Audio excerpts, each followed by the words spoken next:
أعوذ بالله من الشيطان الرجيم. بسم الله الرحمن الرحيم. الحمد لله رب العالمين خالق الخلائق أجمعين، والصلاة والسلام على عبد الله ورسوله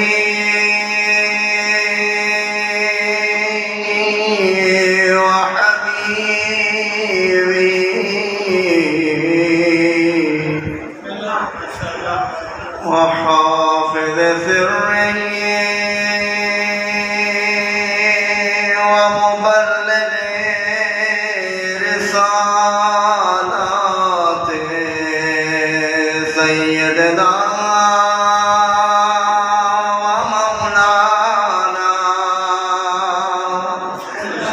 أبي القاسم محمد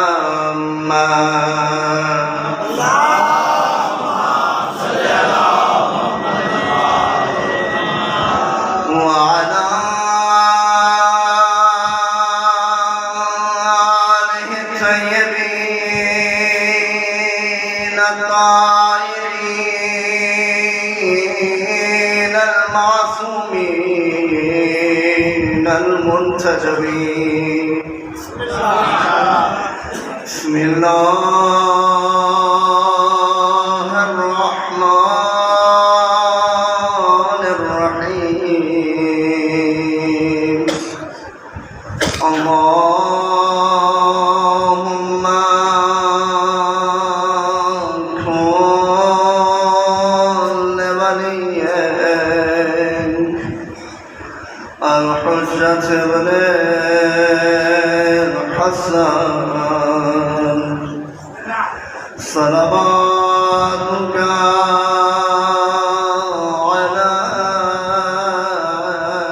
عليه وعلى آبائه في هذه الساعة وفي كل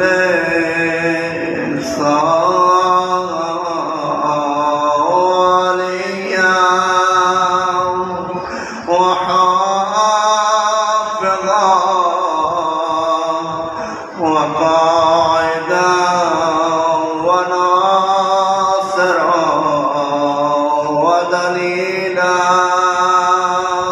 وعينا حتى تسكنه عرضك وتمتعه فيها برحمتك يا أرحم الراحمين.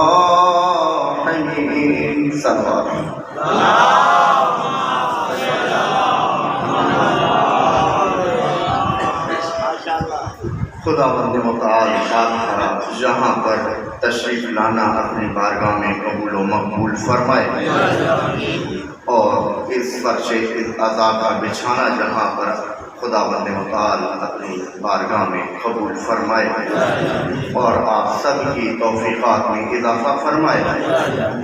یہ ذکر سید الشہداء ذکر حسین ابن علی بھی خداوند متعال اپنی بارگاہ میں قبول و مقبول فرمائے، اور امام زمانہ عجل اللہ تعالی فرج شریف بھی ہم سے راضی و خوشنود ہوں۔ دعا گو ہیں کہ اللہ تعالیٰ کو سلامت رکھے، اپنی صحت و سلامتی کے لیے، اس مجلس کی قبولیت کے لیے و ذکر سید الشہداء کی قبولیت کے لیے صلوات پڑھیں محمد والے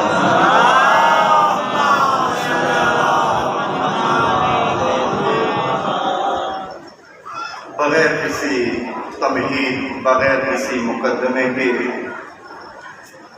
مجلس حسین ابن علی ذکر سید الشہداء کسی خطیب کے بقول نہیں، کسی ذاکر کے بقول نہیں، بلکہ رسول اللہ کے فرمان کے نزدیک مومنین کے دلوں کو گرما دیتا ہے، ایسی حرارت پیدا کرتا ہے کہ کبھی ٹھنڈا نہیں ہوتی۔ وجہ نہیں ہے ذکر سید الشہداء انسان کے دل کو اللہ کے نور سے منور کرتا ہے، ذکر سید الشہداء انسان کے دل میں قرآن کی رغبت ڈالتا ہے، ذکر سید الشہداء انسان کے اندر قرآنی خصوصیات پیدا کرتا ہے۔ صلوات پڑھیں محمد والے۔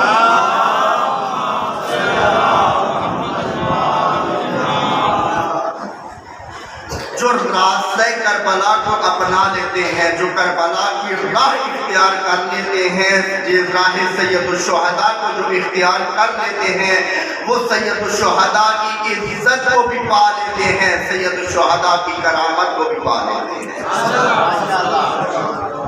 اگر کسی قوم نے آج اگر عزت لینی ہے، کرامت لینی ہے، شرافت لینی ہے، تو ان کے پاس فقط ایک ہی راستہ ہے، اور وہ امام حسین کا راستہ ہے۔ امام حسین کی راہ کے علاوہ ان کو کہیں سے عزت نہیں مل سکتی، کیونکہ حسین کا راستہ قرآن کا راستہ ہے، قرآن کا راستہ اللہ کا راستہ ہے۔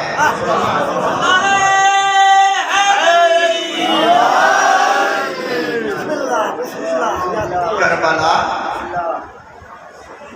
آیت قرآن ہے، یاد رکھیں آیت قرآن ہے، چونکہ قرآن کریم میں دو ہی چیزوں کا تعارف کروایا گیا ہے، ایک حق کا تعارف کروایا گیا ہے، ایک باطل کا تعارف کروایا گیا ہے، اور حق ہر زمانے میں رہا ہے، باطل بھی ہر زمانے میں رہا ہے۔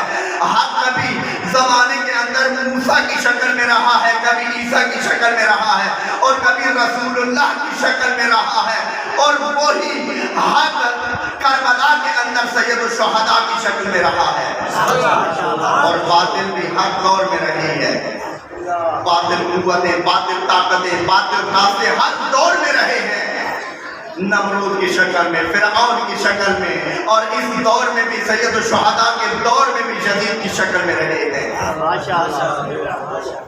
اس لیے سید الشہداء کا راستہ قرآن کا راستہ ہے۔ انسان آزاداری میں آئے، انسان کربلا کے ذکر سننے کے لیے آئے، اگر ذکر سید الشہداء سننے کے لیے آئے تو یہ ذہن میں رکھ کے جائے کہ میں قرآن سننے جا رہا ہوں، میں اللہ کا ذکر سننے جا رہا ہوں۔ بڑی اہمیت ہے، بڑا مقام ہے، بڑی عظمت ہے عزاداری سید الشہداء کی، ذکر سید الشہداء کی۔ برادران عزیز، اللہ تعالیٰ آپ کو سلامت رکھے، خدا کی توفیقات میں اضافہ فرمائے۔ جہاں پر یہ سوگ کے ایام ہیں، جہاں پر یہ عزا ہے اور مصائب کے ایام ہیں، وہاں پر ایک انسان کو اللہ کا شکر بھی ادا کرنا چاہیے کہ اللہ تعالیٰ نے اسے نعمت ذکر سید الشہداء عطا کی ہے، یہ توفیق عطا کی ہے کہ یہ بندہ ذکر حسین ابن علی سننے کے لیے مجلس حسین میں آیا ہے۔ مجلس حسین ابن علی یعنی مجلس سید الزہرا، مجلس قرآن، مجلس خدا، کیوں اس کے اندر کوئی بھی ذکر ہونا ہے جو سید الشہداء کربلا میں بیان کرتے رہے۔ اب توجہ کریں برادران، مجلس حسین ابن علی، سید الشہداء کا راستہ، سید الشہداء کا کربلا کے اندر قیام کرنا، یزید وقت کے خلاف، وقت کے طاغوت کے خلاف سید الشہداء کا قیام کرنا اپنی جگہ بہت اہم تھا۔ آج اگر عزاداری برپا کی جاتی ہے، آج اگر مجلس حسین برپا کی جاتی ہے، وہ واحد اس لیے برپا کی جاتی ہے تاکہ لوگوں کو آگاہ کیا جائے کہ سید الشہداء نے جو راستہ اختیار کیا تھا وہ راہ کون سا تھا۔ توجہ کریں برادران عزیز، رسول اللہ جو اپنی حیات طیبہ کے اندر فرما کے گئے تھے ان الحسین مصباح الہدی و سفینۃ النجاۃ، اپنی حیات کے اندر ہی فرما کے گئے تھے۔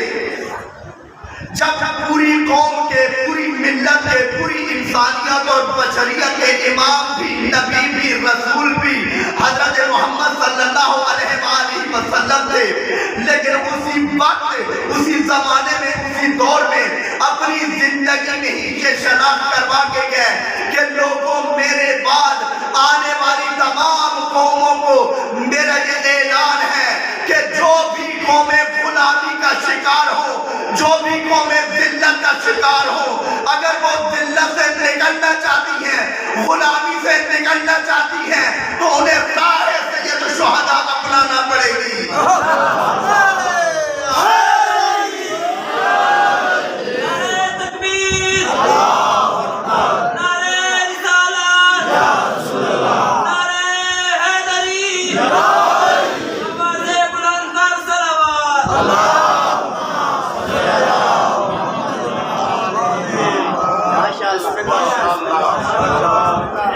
یوں کہے کہ وہ قومیں کہ جو اندھیرے گھوپ میں بسر رہی ہے، زندگی ان کی بسر رہی ہے، وہ قومیں کہ جن کو کچھ نظر نہیں آ رہا، اتنا اندھیرا ہے، غلامی کا اندھیرا، گمراہی کا اندھیرا، اگر وہ گمراہی کے اندھیرے سے باہر آنا چاہتی ہیں، اگر وہ قرآن کی ہدایت لینا چاہتی ہیں، تو ان کے پاس ایک ہی فارمولہ ہے، اور اس فارمولے کا نام عزاداری سید الشہداء ہے۔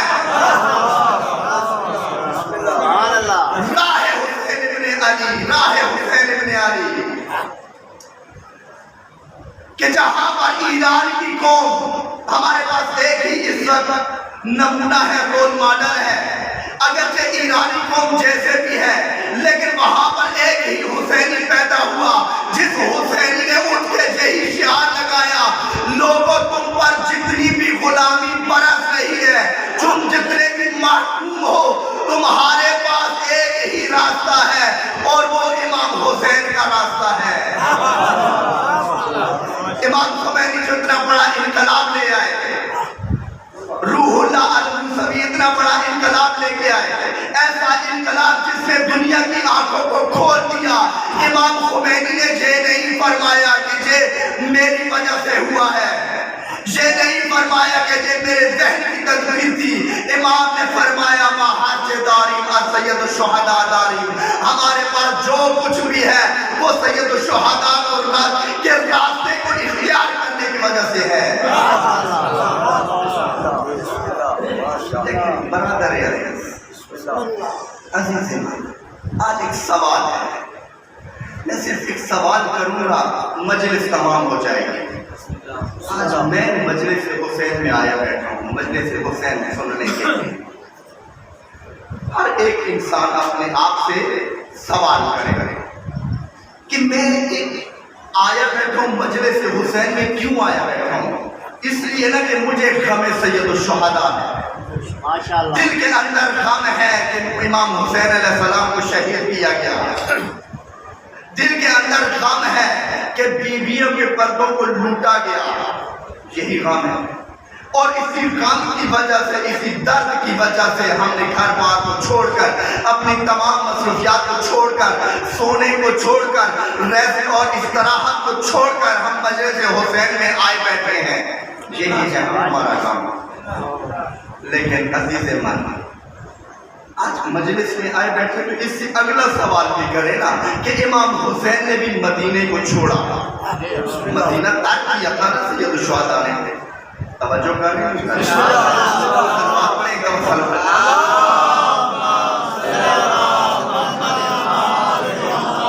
بہت اہم سوال ہے اپنی جگہ پہ. امام نے بھی مدینہ سے خروج کیا. امام نہ صرف خود مدینہ کو ترک کر کے گئے بلکہ اہل بیت کو بھی ساتھ لے کے آئے. کربلا کے اندر امام نے سب کچھ قربان کیا, سب کچھ لے کر آئے. امام کا راستہ روکنے والے بہت تھے, امام کے ساتھ ہمدردیاں کرنے والے بہت زیادہ تھے, لیکن امام نے کسی کی بھی نہیں مانی. اپنا راستہ جاری رکھا, اپنی راہ جاری رکھی. سوال ہوتا ہے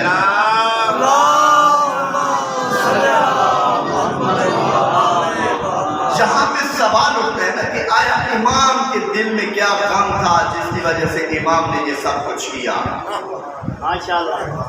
امام نے بھی سب کچھ کیا, لیکن کیا غم تھا, کیا وجہ تھی, کیا فلسفہ تھا جس کی وجہ سے سید الشہداء نے اپنا گھر بار چھوڑ دیا.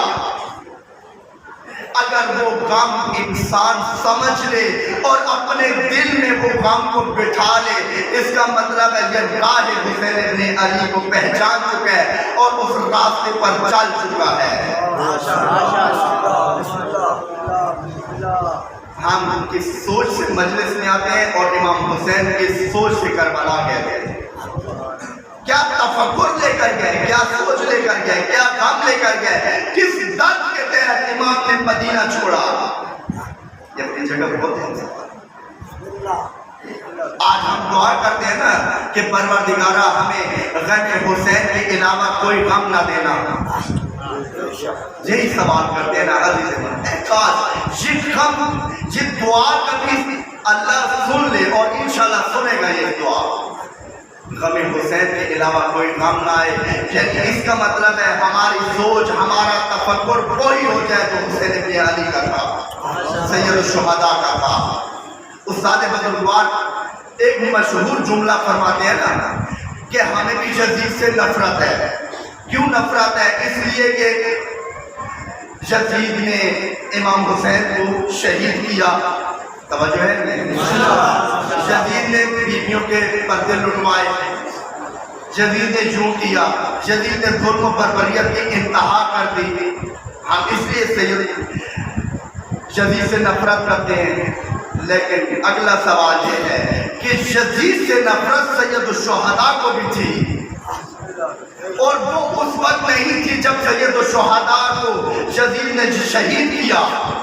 اس وقت نفرت نہیں تھی جب پردے لوٹے, بلکہ سید الشہداء کو اس وقت نفرت تھی جب سے یہ اس زمین پر پیدا ہوا. جب مدینہ میں تھے اس وقت بھی سید الشہداء یزید سے نفرت کرنے لگے. جب مکہ میں تھے اس وقت بھی نفرت تھی. جب کربلا میں آئے اس وقت بھی نفرت تھی. ہماری نفرت کہاں سے شروع ہوتی ہے؟ ہماری نفرت سید الشہداء کی شہادت کے بعد شروع ہوتی ہے. لیکن امام حسین کب نفرت کر رہے ہیں؟ جب معاویہ مر گیا, یزید پر سر پیکار آ گیا, سید الشہداء کی نفرت کا آغاز ہو گیا. فرق کیا ہے عزیز من؟ ہمیں یزید سے اس لیے نفرت ہے کہ امام حسین کو شہید کیا, لیکن سید الشہداء یزید سے اس لیے نفرت کرتے تھے کیونکہ وہ اللہ کا دشمن تھا.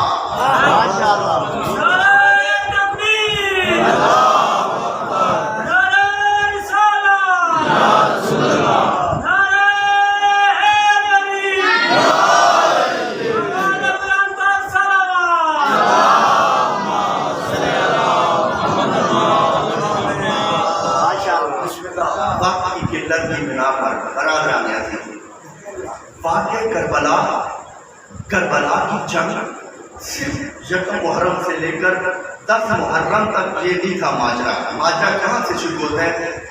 28 رجب سے شروع ہو جاتا ہے ماجرا. کربلا کی جنگ 28 رجب سے شروع ہو جاتی ہے. یہ ماجرا اسی وقت سے شروع ہوتا ہے اور وہیں سے امام کی مظلومیت شروع ہو جاتی ہے, وہیں سے سوالات اٹھنے شروع ہو جاتے ہیں. انسان پڑھے وہ واقعات. آج ایک اس دوران میں نصیحت بھی کر دوں. ایک بندہ ناچیز آپ کی خدمت میں نصیحت کر رہا ہے، وہ یہ کہ اگر کربلا کا واقعہ سمجھنا ہے، اگر کربلا پڑھنی ہے، تو اس کا واحد راہ حل یہ ہے کہ سید الشہداء کے خطبات پڑھیں، کلام سید الشہداء پڑھیں. کلام سید الشہداء پڑھیں گے تبھی جا کے ہمیں امام کا راستہ بھی سمجھ میں آئے گا، ہمیں کربلا بھی سمجھ میں آئے گی کہ سید الشہداء کا کیا راستہ تھا. 28 رجب کو سید الشہداء نے ترک کیا، مدینہ چھوڑا. 3 شعبان کو مکہ آ پہنچے اور ظاہراً 4 ماہ 6 دن مکہ کے اندر مقیم رہے. اس کے بعد سید الشہداء نے کوفہ کا رخ کیا، لیکن وہ واضح مشکلات جو آپ جانتے ہیں، ان وجوہات کی بنا پر سید الشہداء نے کوفہ کا راستہ چھوڑ دیا، ترک کر دیا اور کربلا جا پہنچے. اس دوران سید الشہداء نے جو کچھ بیان کیا، جو کچھ آگاہ کیا لوگوں کو، جو خطبات دیے، ہر ایک سے جا کے ملے، ہر ایک کو اپنا پیغام دیا، ہر ایک کو اپنے راستے سے آگاہ کیا. وہ کیا تھا، وہ راستہ کیا تھا، وہ ہمیں تبھی جا کے سمجھ میں آئے گا جب ہم جا کے یہ سید الشہداء کے خطبات پڑھیں گے. جن سارے کچھ جا کے پڑھیں گے تو تب جا کے انسان کو سمجھ میں آتا ہے. لیکن میں صرف ایک ہی چیز بیان کروں گا، اور وہ یہ کہ امام کس مقصد کے تحت مدینے کو ترک کر رہے ہیں. توجہ ہے عزیزان گرامی؟ امام نے جب مدینہ چھوڑا، مکہ آ پہنچے، سب کو بیان کر رہے ہیں کہ لوگوں، تم عبادتیں بجا لا رہے ہو، تم نمازیں پڑھ رہے ہو، تم روزے رکھ رہے ہو، حج کر رہے ہو، لیکن یہ نہیں دیکھتے کہ اس وقت حاکم جدید بن چکا ہے. جدید کے سائے میں تم تمام کام کر رہے ہو. ان عبادتوں کا اس وقت تک کوئی فائدہ نہیں ہے جب تک تم جدید کے خلاف قیام نہ کرو. یہ سید الشہداء کی آئیڈیالوجی تھی. سید الشہداء کی یہ فلسفی سمجھنے کے لیے، سید الشہداء کا راستہ سمجھنے کے لیے ہمیں غدیر سمجھنا ہوگی. کہ غدیر میں جو کچھ ہوا، جب امت نے غدیر کو بھلا دیا، اس کو دوبارہ یاد کرانے کے لیے سید الشہداء نے کربلا میں قیام کیا. اور وہ کیا تھا؟ وہ یہ تھا کہ جب رسول اللہ کو یہ کہا گیا، حکم دیا گیا کہ اے رسول بلغ ما انزل الیک من ربک، اے رسول پہنچا دو امر کو، حکم کو، پیغام جو تیرے رب کی طرف سے تجھے دیا گیا ہے. ماشاءاللہ توجہ ہے نہیں؟ وَإِن لَمْ تَفْعَلْ فَمَا بَلَّغْتَ رِسَالَتَهُ، اے رسول اگر تم نے یہ کام نہ کیا، یہ پیغام نہ پہنچایا، تو تم نے امر رسالت کا کوئی کام بجا نہیں لایا. اور وہ کیا تھا؟ حکم کیا تھا؟ اعلان ولایت تھا. اے رسول پیغام پہنچا دو لوگوں سے، اللہ محفوظ رکھے گا تمہیں. اور رسول نے یہ پیغام پہنچایا. کس طرح پیغام پہنچایا؟ وہ یہ تھا کہ اے لوگوں، میں آج ایک ایسی چیز کا اعلان کرنے جا رہا ہوں جو اللہ کا نظام ہے، جو قرآن کا نظام ہے، جس کو ولایت کہتے ہیں. فرمایا من کنت مولا ہو فہذا علی مولا. اس کا کیا مطلب ہے عزیز من؟ ہم سن کے اس پر واہ واہ کر دیتے ہیں، لیکن اس کا اصل مطلب کیا ہے؟ اصل معنی کیا ہے؟ وہ یہ کہ اے لوگوں سن لو، اب تک جو اختیار تم پر میں رکھتا تھا، تمہارے نفوذ سے بھی زیادہ اختیار میں رکھتا تھا تم پر. تمہارے نفوذ پر میری حکومت تھی. جس طرح میں تم پر اختیار رکھتا تھا، جس طرح میں تمہارا مولا تھا، تمہارا امام تھا، تمہارا حاکم تھا، وہی حکومت، وہی امامت، وہی ولایت اب علی ابن ابی طالب نے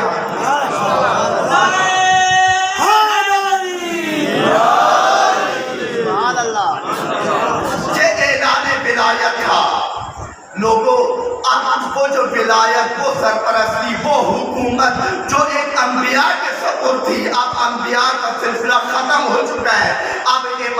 کا سلسلہ شروع ہونے جا رہا ہے۔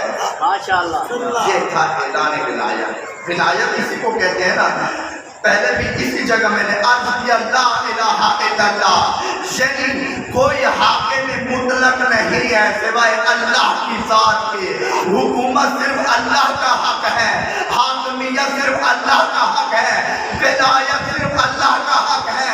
کائنات کا نظام چلانے کے لیے یہی حق حکومت خداوند متعال نے اپنے برگزیدہ بندگان کے ذمہ لگایا ہے، جن میں یہ ولایت سب سے پہلے انبیاء کے ذمہ تھا۔ جب انبیاء کا سلسلہ ختم ہوا، یہی حق ولایت، یہی حق حاکمیت آئمہ معصومین کے سپرد کیا گیا، آئمہ معصومین و اہل بیت کے سپرد کیا گیا۔ جب امام زمانہ پردہ غیبت میں گئے تو یہی حق حکومت ایک فقیہ کو حاصل ہے، اور اس نظام کو پردہ غیبت کے زمانے کے اندر اس نظام کو نظام ولایت فقیہ کہتے ہیں۔ اب آپ اگر بات سمجھیں تو آپ آ جاتے ہیں سید الشہداء کے راستے پر۔ ہوا جب اعلان ولایت کیا گیا، ولایت کا اعلان کیا گیا، لوگوں نے اس ولایت کے اعلان کو بھلا دیا۔ بھلایا نہیں، بلکہ کچھ ایسے طبقات آئے، کچھ ایسی سیاسی پارٹیاں آئیں کہ جنہوں نے قبضہ کرنا چاہا، اور امت بھی اس کے جھانسے میں آئی، جس کی وجہ سے یہ ولایت محجور رکھی گئی، ترک کر دی گئی، چھوڑ دی گئی۔ جن کو اللہ تعالیٰ نے حاکم بنا کے بھیجا تھا، امام بنا کے بھیجا تھا، ان کو گوشہ نشین کر دیا گیا اور اپنی حکومت قائم کر دی۔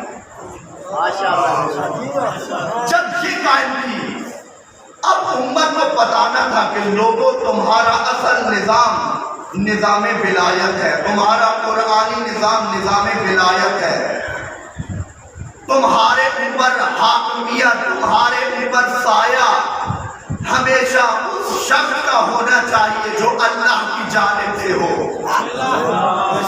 حج سایہ وہی ہے جو اللہ کی جانب سے ہو۔ تم یہ جو حج کر رہے ہو، عبادتیں کر رہے ہو، ایسی عبادتیں جو ولایت سے خالی ہیں، ان عبادتوں کا کوئی فائدہ نہیں ہے۔ سید الشہداء یہ حج بھی ترک کر دیتے ہیں اس ولایت کی خاطر، اس امامت کی خاطر، اور یہ مقصد لے کر سید الشہداء نے مدینہ کو ترک کر دیا، امت کو بتانے کے لیے کہ اے لوگوں، اے قوم اسلام، اے مسلمان، سنو کہ تمہاری حاکمیت جو بنو امیہ نے اپنے سپرد کر لی ہے، یہ باطل اور طاغوتی حکومت ہے۔ سید الشہداء امام حسین علیہ السلام نے جو حکمت عملی کربلا میں اپنائی، وہ دو ٹوک تھی، جس میں کسی قسم کی کوئی لچک نہیں تھی، گول مول بات نہیں کرتے تھے، کسی کے سامنے بھی دو ٹوک کہہ دیتے تھے کہ میں قیام کرنے جا رہا ہوں، اگر آپ نے آنے تو بسم اللہ، اور یہ بھی فرما دیتے تھے کہ جو میرے ساتھ آئے گا وہ شہید ہو جائے گا، مارا جائے گا۔ آپ سمجھتے ہیں نا دو ٹوک بات اور گول مول کرنا، تو آپ اچھی طرح جانتے ہیں کہ آج کے زمانے کے اندر انسان اچھی طرح پہچان لیتے ہیں، بے شک دیندار ہو یا بے دین ہو، دونوں کے اندر یہ چیز پائی جاتی ہے۔ گول مول بات کرنا بھی لوگ جانتے ہیں اور دو ٹوک کرنا بھی جانتے ہیں۔ اب جیسے کہ ہے مشہور ہے کہ ایک تھا مولانا صاحب، جس مولانا صاحب کے پاس کچھ جوانان گئے، انہوں نے کہا کہ مولانا صاحب کے کچھ لڑکوں نے مل کر ایک کبا ذبح کر کے کھا لیا۔ کیا کھا لیا؟ کبا۔ تو مولانا صاحب نے کہا کہ انہوں نے تو حرام کام کیا ہے۔ آپ سنتے جائے بات، جو بات میں سمجھانا چاہ رہا ہوں۔ تو مولانا صاحب نے جب یہ کہا کہ انہوں نے حرام کام کیا ہے، تو پھر دوبارہ لڑکوں نے پوچھا، توجہ کریں، اللہ تعالیٰ آپ کو سلامت رکھے۔ تو انہوں نے پوچھا کہ مولانا صاحب ان لڑکوں نے واقعاً کھایا ہے کبا؟ مولانا صاحب نے کہا انہوں نے حرام کام کیا، انہوں نے گناہ کیا ہے۔ تو پھر تیسری دفعہ پھر لڑکوں نے پوچھا ہے کہ مولانا صاحب ہم نے خود آنکھوں سے دیکھا ہے ان لڑکوں نے باقاعدہ کعبہ ذبح بھی کیا ہے، کھایا بھی ہے. تو مولانا صاحب اور ٹیسٹ میں آ گئے. مولانا صاحب نے کہا انہوں نے حرام کام کیا ہے، وہ دوست نہیں ہے، جہنمی ہے، اور بڑے بڑے فتوے لگا دیے. اب یہاں پہ آئے تھوڑا سا دیکھیں گول مول بات کرنے کو، دو ٹوک بات کرنے کو. جہاں تک دو ٹوک بات ہے، اب ایک لڑکے نے جا کے مولانا صاحب کے کان میں کہا کہ مولانا صاحب وہ جنہوں نے کعبہ کھایا تھا نا ان میں آپ کا بیٹا بھی شامل تھا، ان میں آپ کا بیٹا بھی شامل تھا. اب مولانا صاحب فوراً ان کے جذبات بدل گئے، ان کے ارادے بھی چینج ہو گئے. مولانا صاحب نے کہا اصل میں یہ جو میں کہہ رہا تھا نا کہ کعبہ آیا ہے، اصل میں کعبے کی اقسام ہوتی ہیں. کعبہ کالا بھی ہوتا ہے، کعبہ سفید بھی ہوتا ہے، کعبہ صحرائی بھی ہوتا ہے، کعبہ میدانی بھی ہوتا ہے، پہاڑی بھی ہوتا ہے.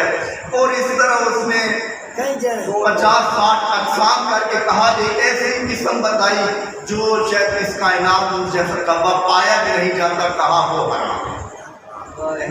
جب اپنے اوپر بات آ گئی یہاں سے اس نے اب دیکھو بعض لوگ دین پڑھتے ہی اس لیے ہیں اپنے حرام کو حلال کا جواب دینے کے لیے، حلال کو حرام بنانے کے لیے. باقاعدہ ایک شخص تھا تاریخ کے اندر کہ جس نے دین پڑھا ہی اس لیے تھا کہ وہ حلال خطا کو حرام کر سکے اور حرام کو حلال بنا سکے. مولا علی علیہ السلام نے اپنے ایک صحابی کو منع بھی کیا کہ اس کے ساتھ جا کے کبھی بحث و مناظرہ نہیں کرنا، چونکہ اس نے دین پڑھا ہے اپنے غیر شرعی کاموں کو شرعی بنانے کے لیے. تو یہ چیزیں پائی جاتی ہیں. لیکن جہاں پر دیکھیں برادران عزیز، سید الشہداء نے جب قیام کیا کربلا کا قیام امام حسین، امام نے کوئی گول مول بات کسی کے سامنے نہیں کی، چونکہ پک کے امام ہے، چونکہ اللہ کی جانب سے امام ہے، سب کو اپنا راستے سے بتایا، راستے سے آگاہ کیا.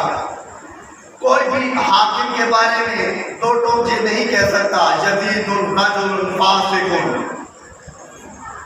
دو ٹوک نہیں کہہ سکتا، ناممکن ہوتا ہے اکثر کے لیے تو. لیکن اگر یہ شجاعت اور بہادری سیکھنی ہے تو امام حسین سے جا کے سیکھیں کہ امام نے دربار کے اندر جا کے بولا، یعنی دفتر کے اندر، آفس کے اندر، اس یزید کے ولید کے ایوان کے اندر جا کے فرمایا یزید رجل فاسق شارب الخمر، یزید ایک شرابی ہے، فاسق اور فاسق انسان ہے، ماشاءاللہ ایک قاتل انسان ہے جس کے اندر انسانیت نامی کوئی چیز نہیں ہے. یہ بہادری تھی کہ دو بات جا کے کی اور امت کو آگاہ کیا. فرمایا کہ انا للہ و انا الیہ راجعون علی الاسلام والسلام اذ قد بنیت الامة براعٍ مثل یزید. اس وقت امام اسلام پر فاتحہ پڑھ دو، اسلام کو اللہ حافظ کہہ دو کہ جب یزید جیسا شخص حاکم بن جائے. امام نے یہ دو ٹوک اسٹریٹجی سامنے رکھی کہ لوگوں آؤ میری راہ پر جس سے چلنا ہے، میرے راستے پر چلنا ہے، آئے بسم اللہ، لیکن جان لے جو میرے راستے پر آئے گا شہید ہو جائے گا، اسے سب کچھ قربان کرنا پڑے گا. میرا راستہ کون سا ہے؟ ولایت کا راستہ ہے، میرا راستہ امامت کا راستہ ہے. میرا راستہ وہی ہے کہ جب امت نے ولایت کو بھلا دیا، اس ولایت کو احیا کرنے کے لیے میں کربلا چلا ہوں. میں کربلا چلا ہوں چونکہ ولایت کو بھلا دیا لوگوں نے، امامت کو بھلا دیا، قرآن کے نظام کو بھلا دیا، اللہ کے نظام کو بھلا دیا، اللہ کے نظام کو محجور کر دیا. اس نظام کو دوبارہ احیا اور زندہ کرنے کے لیے میں نے یہ راستہ اختیار کیا ہے. ماشاءاللہ. اور امام حسین علیہ السلام نے یہ جو راستہ اختیار کیا اپنے مقصد کو لے کر چلے، اس آئیڈیالوجی کے ساتھ چلے، بنو امیہ کے حکومت کے تمام تر منصوبوں کو پاش کر دیا۔ آج تجھے شعار لگتا ہے حسینیت زندہ باد، یزیدیت مردہ باد، اس لیے کہ امام نے اپنی شہادت کے ذریعے بنو امیہ کے تمام تر منصوبوں اور پلاننگز کو ختم کر ڈالا، پاس پھیر دیا۔ کیونکہ ان کا کیا منصوبہ تھا؟ پہلا منصوبہ یہ تھا کہ اگر حسین بن علی بیعت نہیں کریں گے تو اس کے عوض میں سید الشہداء کو شہید کر دینا، پہلا ان کا آرڈر یہ تھا۔ امام نے یہ نہیں ہونے دیا۔ دوسرا ان کا منصوبہ یہ تھا کہ سید الشہداء کو مدینے کے اندر ہی شہید کیا جائے، یہ بھی سید الشہداء نے پورا نہیں ہونے دیا۔ تیسرا ان کا منصوبہ یہ تھا اگر سید الشہداء مدینہ سے خروج کر جاتے ہیں مکہ کے اندر ہی سید الشہداء کو شہید کر دیا جائے۔ عزیز من، یہاں پر امام شجاعت، امام بہادری کی، امام عزت کا مقام اور مرتبہ سمجھ میں آتا ہے کہ امام اس میدان میں لے گئے جہاں پر امام خود چاہتے تھے، امام اس میدان میں لے گئے جہاں پر اللہ کا حکم تھا، جہاں پر رسول کا حکم تھا، جہاں پر پہلے سے قرآن نے بتایا ہوا تھا۔ کربلا حسین بن علی کا میدان تھا۔ یہ شجاعت کی مثال ہے نا۔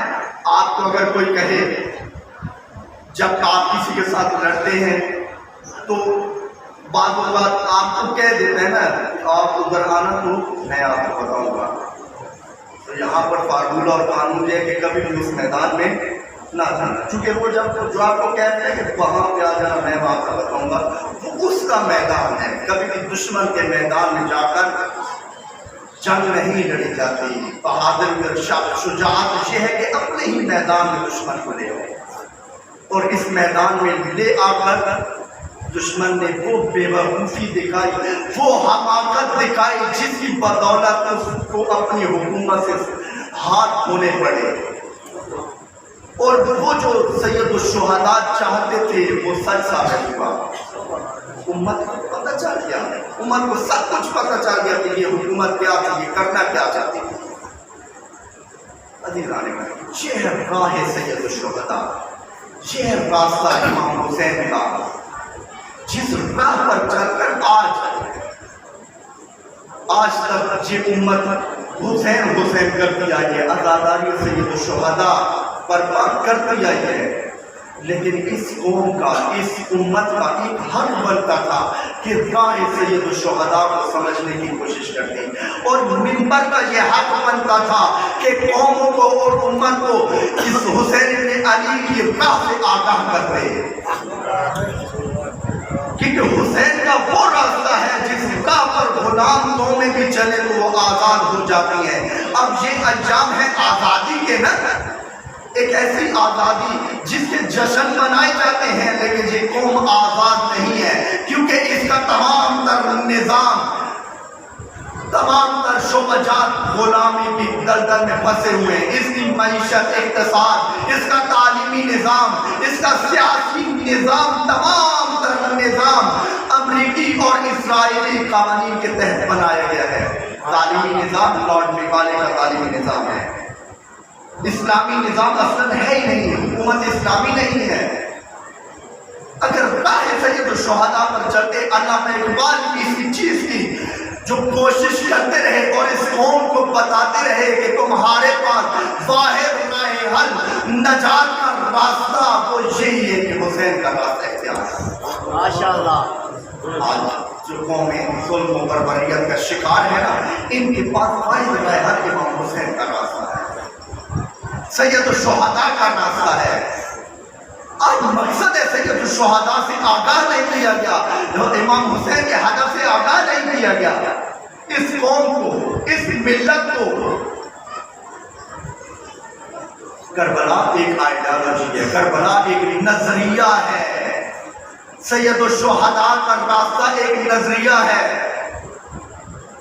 جس نظریے کی تشریح علامہ اقبال فرما کے گئے تھے دو قومی نظریے کی شکل میں، کہ جس کا ایک حصہ پورا ہوا لیکن اصل مقصد رہ گیا علامہ اقبال کا تو دو قومی نظریہ یہی تھا نا کہ اس ملت کے اندر ایک علیحدہ ملک بنایا جائے تاکہ ہم اسلامی نظام کو نافذ کر سکیں.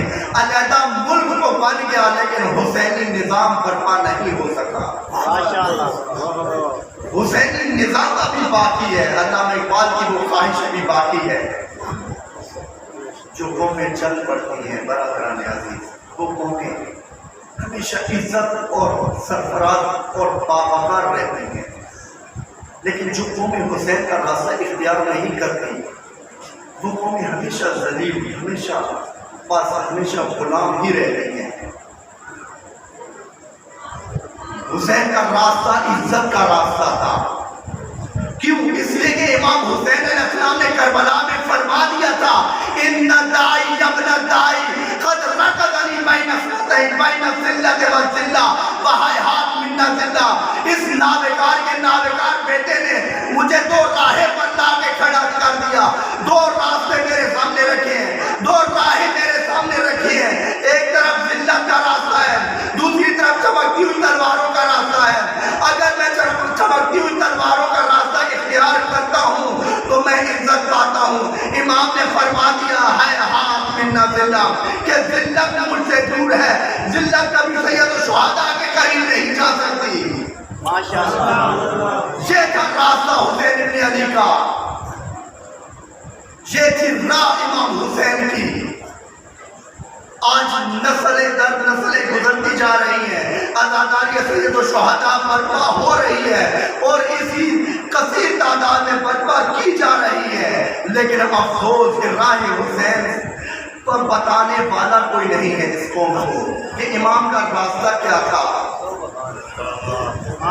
امام کی آزاداری کربلا، آزاداری سید الشہداء صرف شیعوں کے ساتھ خاص نہیں ہے. آزاداری سید الشہداء کے لیے مسلمان ہونا کافی ہے. مسلمان ہونا کافی ہے، کسی مسلک کے ساتھ خاص نہیں ہے. چونکہ حسین کا راستہ اسلام کا راستہ ہے.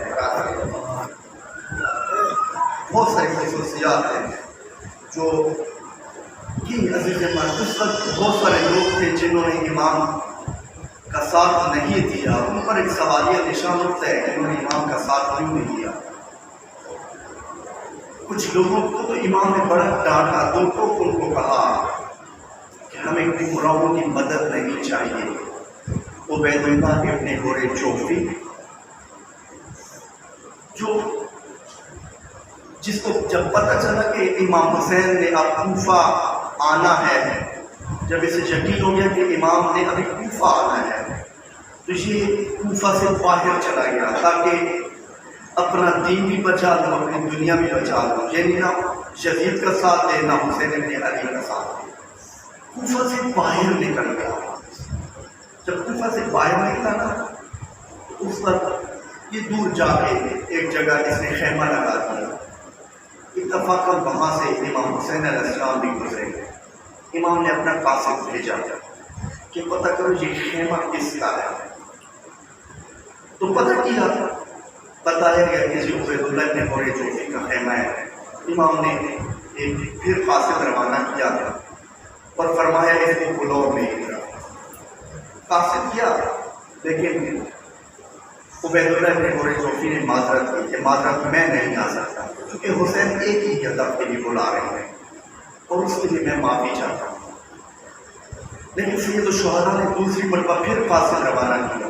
تیسری مرتبہ امام حسین خود چلے گئے اور جا کے امام حسین نے اپنا پیغام دیا کہ میں ایک حکومت طاغوت کے خلاف قیام کرنے جا رہا ہوں. اس نے معذرت کر دی اور اس نے پھر کیا کیا گمراہ لوگوں کے پاس امام ہدایت خود چل کر گئے. لیکن اس نے انکار کیا اور کہا کہ مولا میرے پاس یہ گھوڑے ہیں، میرے تلواریں ہیں، اس وقت آپ کو گھوڑوں کی ضرورت ہے، تلواروں کی ضرورت ہے، یہ لے جائیں. امام نے وہ قرآن کی آیت پڑھی کہ ہم گمراہ لوگوں کی مدد نہیں دیتے، ہمیں گمراہوں کی مدد نہیں چاہیے. میں تیری گمراہی دور کرنے آیا تھا. کچھ گمراہ سے بدلنے میں نہیں آیا تھا، چونکہ اس پر ایک ہی راستہ ہے ہدایت کا، اور وہ امام حسین کی راہ اختیار کرنا ہے۔ یہ لوگ بھی کربلا میں موجود تھے، لیکن مسائل سید الشہداء کے راستے پر بہت مسائل ہیں۔